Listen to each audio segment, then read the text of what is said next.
Hi guys, today I'm going to show you how to make chapli kababs. These are not the regular kebab shape, these are flat. They look more like patties. I'll be using chicken for these chapli kababs. This is 1 kilo or 2.2 pounds of boneless, skinless chicken thighs, about 7 or 8 thighs. I've cut them up into 1-inch pieces and I'll grind them in my food processor. You can also use these store-bought already ground up chicken thighs. You see there is some fat on the chicken thighs and you want to leave that. A little bit of fat is good for these kebabs. I love chapli kebabs because they're so fresh tasting, because there's a lot of fresh vegetables that go into the kebab. I've made kebabs with the store-bought ground meat and the meat that I've ground myself, and there really is a difference when you grind the meat yourself because you can control how fine the meat is ground and you don't want it to be overly fine. Grinding the meat yourself gives the kebabs more texture and they do taste better. We'll need 3 scallions sliced, about a half a cup, 1 medium tomato cut up into small pieces. I've taken all the pulp and seeds out. You don't want all that wetness in the kebabs. About 1 cup of cilantro leaves, half a large yellow onion,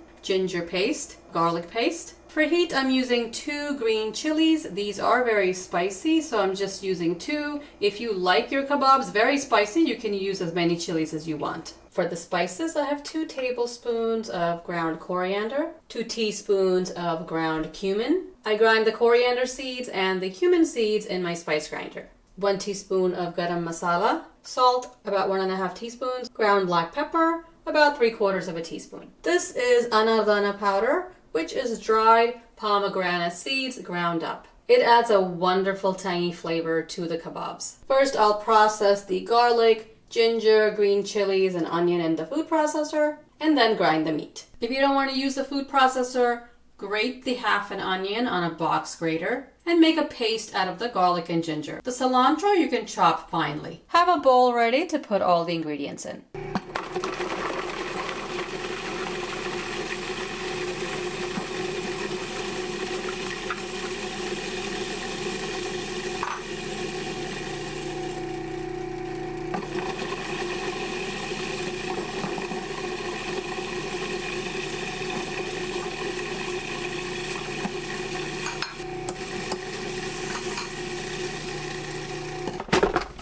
Everything's nicely mixed. I'll put this in the bowl and grind the meat.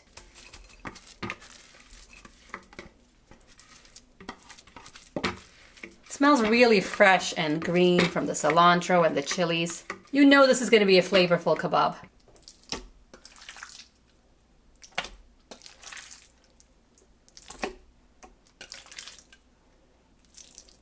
The meat should be cold.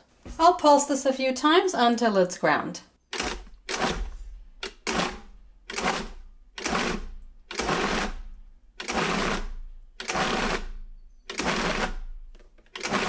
There are no big pieces, but it's not finely ground. It has some texture to it.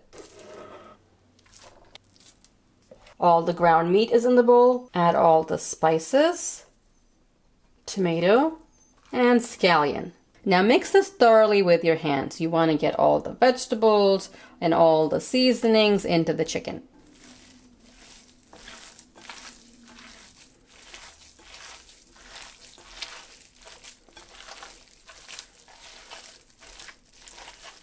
If you're sensitive to chilies, you can wear gloves. After you've mixed it thoroughly, cover the bowl and refrigerate for at least an hour. The longer you marinate it, the better the kebabs will taste. If you're making a large quantity, you can definitely freeze this mixture. It freezes really well. Just put it in zip bags and let all the air out. I usually thaw it in the refrigerator the day before I want to make the kebabs. This is a great mixture for large parties since you can prepare ahead. After the meat's been chilled, I like to take a little bit and cook it to see if it needs any more salt. Heat up a pan. Put a little bit of oil on. Take a teaspoon of the mixture and cook it.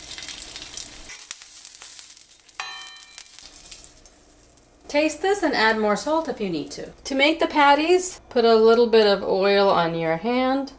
Because the mixture is a little sticky, you can use an ice cream scoop to get even patties, or a mold if you want it to look perfect.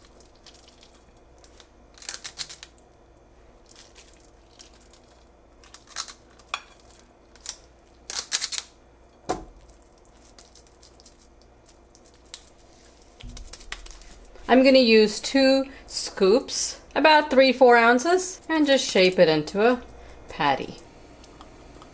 Put a little oil on your griddle.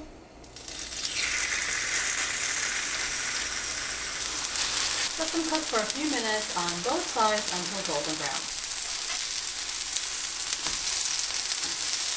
I like to serve these onions on the side. They're tangy, salty, and wonderful with the kebabs. Slice some red onion thinly, some chopped cilantro in, little squeeze of lemon juice or lime juice, salt.